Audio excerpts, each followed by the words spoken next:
I had to put on red lipstick before I even did this review, because how many times can you organically say that you went to a double feature creature picture show?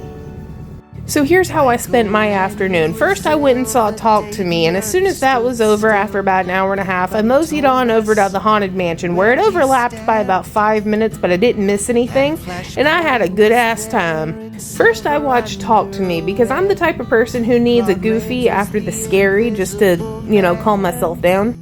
Call me a weenie, I don't care.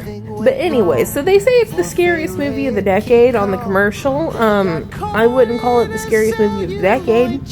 I wouldn't call it the scariest movie of the year. So basically, a bunch of teenage kids decide to play with a supposedly taxidermied hand. We don't actually know if it's taxidermy. The idea is that it was dipped in some kind of like marble concrete shit so that it looked like a statue, and that there was like a hand underneath, but we never do find out if it's an actual hand. So I mean, there's this distinct possibility that these kids are being possessed by a hand they found at the TJ Maxx.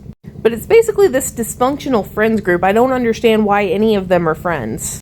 She's dating a boy who her supposed best friend dated 3 years ago, and I feel like that's territory you really shouldn't go into, but I digress.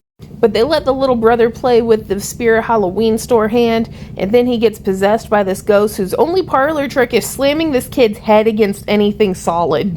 And I know that doesn't sound like fun, but the camera work looks like very early Saw, when their head gets caught in things and they're shaking it and they're trying to figure out what's going on. It reminds me of that. But I have 3 warnings for you. Number 1, if you don't like feet, this might not be for you. There's only one scene involving toes, but you don't want to know what happens with them.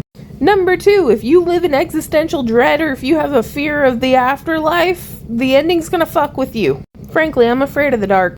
Number 3, I'm happy to report that the dog is perfectly fine. However, there's a kangaroo in need, and they just leave it in the road. I don't know where they're supposed to be set in Australia. All I know is Robert Irwin would be very upset. And apparently there's a whole ASPCA, I guess they can call, and they don't. The fuck? So 9 out of 10. Go to part 2 for the Haunted Mansion.